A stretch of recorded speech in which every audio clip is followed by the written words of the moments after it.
हमारे प्रभारी माननीय रंधावा साहब आए हैं। हम सब लोगों ने कार्यालय का उद्घाटन किया है। अभी हम स्वर्गीय जांदू साहब की जो मूर्ति लगाई हुई है उसके अनावरण के कार्यक्रम में भाग ले गए थे। और आज मैं समझता हूं कि देश की न्यायपालिका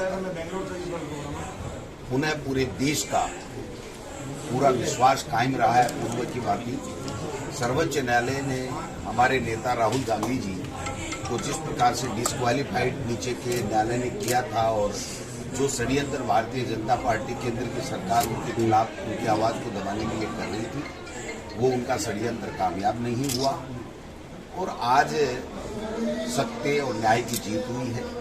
हम सब लोग बहुत पूरे देश के लोग खुश हैं कि वो आवाज़ जो लीडर आवाज़ है, जो किसी से डरती नहीं है, वो आवाज़ वापस लोकसभा में हमें सुनाई देगी और पूरे देश के लोगों की आवाज़ बनकर के राहुल गांधी जी पूरे देश में चलाएंगे।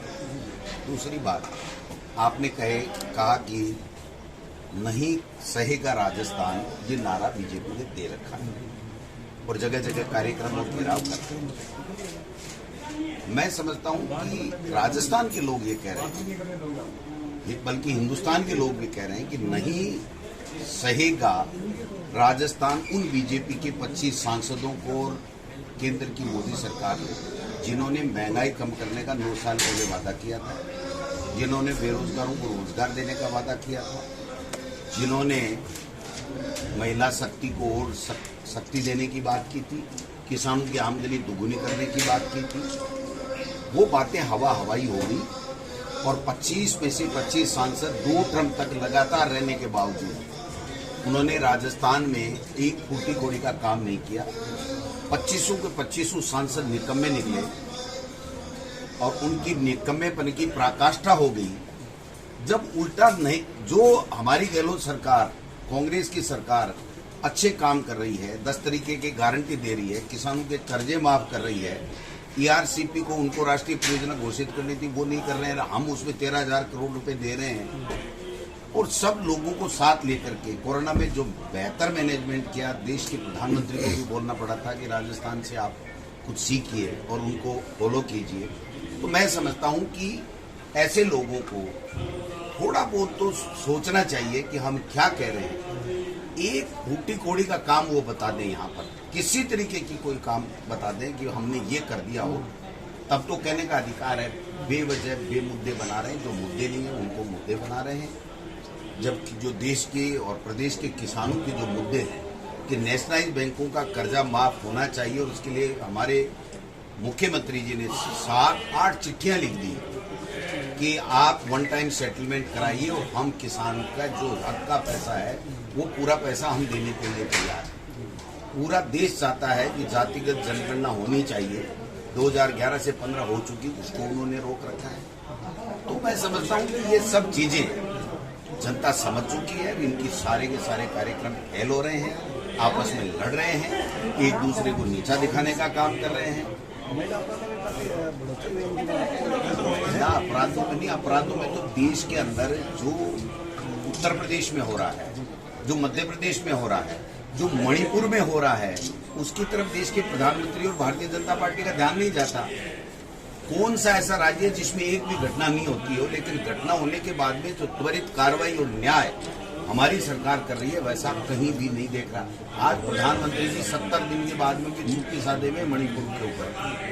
तो मैं समझता हूं कि उनको कहने का हक नहीं है, महिला अत्याचार के ऊपर उनको बोलने का हक नहीं है, क्योंकि जो पिछले 5 साल हुआ वो भी हमने भोगा है। और अब जो मणिपुर में हो रहा है, उत्तर प्रदेश में जो किसानों को मारा गया था, वो चीजें हो रही हैं। हाथरस की घटना थी, डेल्टा मेघवाल का बीकानेर का प्रकरण था, वो सब उनके ध्यान में रहना चाहिए।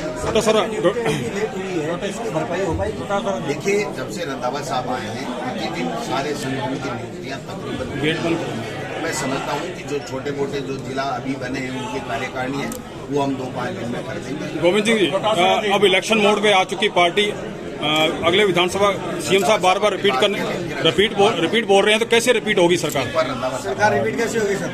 आज जो बहुत एक हिस्टोरिकल ऐतिहासिक फैसला सुप्रीम कोर्ट ने किया है राइट टू स्पीच का, हमारा फंडामेंटल राइट भी है, राइट टू स्पीच और जो जुडिशरी ने आज हिंदुस्तान में ये बता दिया कि किसी की गलत तरीके से आवाज़ बंद नहीं की सकती और देश के लिए उपयोग करना चाहिए।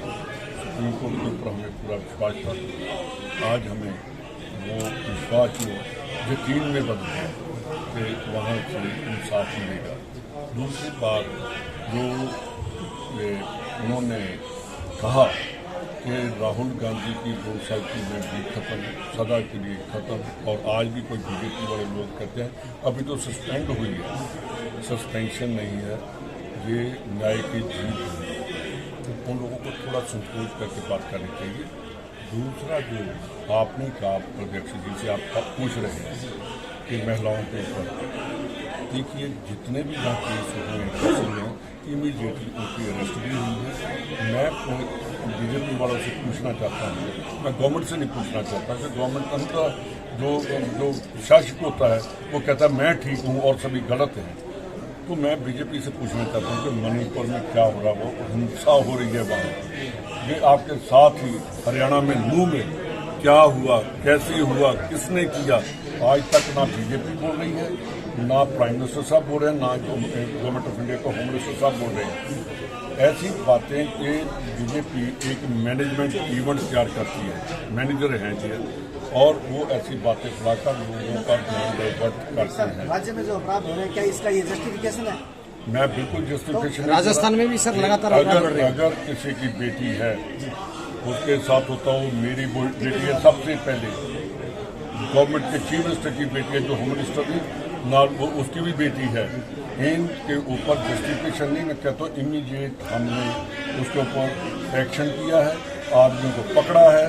ऐसे नहीं कि उनके ऊपर कोई एक्शन नहीं हुआ, और सख्ती से एक्शन करेंगे और जब कोई कानून भी लेकर आना पड़ा वो भी लेकर आएंगे। रंधावा साहब सीएम साहब कह रहे हैं कि राजस्थान में कांग्रेस रिपीट होगी, तो रिपीट करने के लिए संगठन लेवल पे क्या कुछ कर रही है पार्टी? देखिए, मैं जब से आया हूँ सबसे पहले मेरा काम था ब्लॉक कांग्रेस कमेटी बनाना, मंडल अध्यक्ष बनाना, डिस्ट्रिक्ट कांग्रेस कमेटी बना दी, प्रदेश कांग्रेस कमेटी बना ली।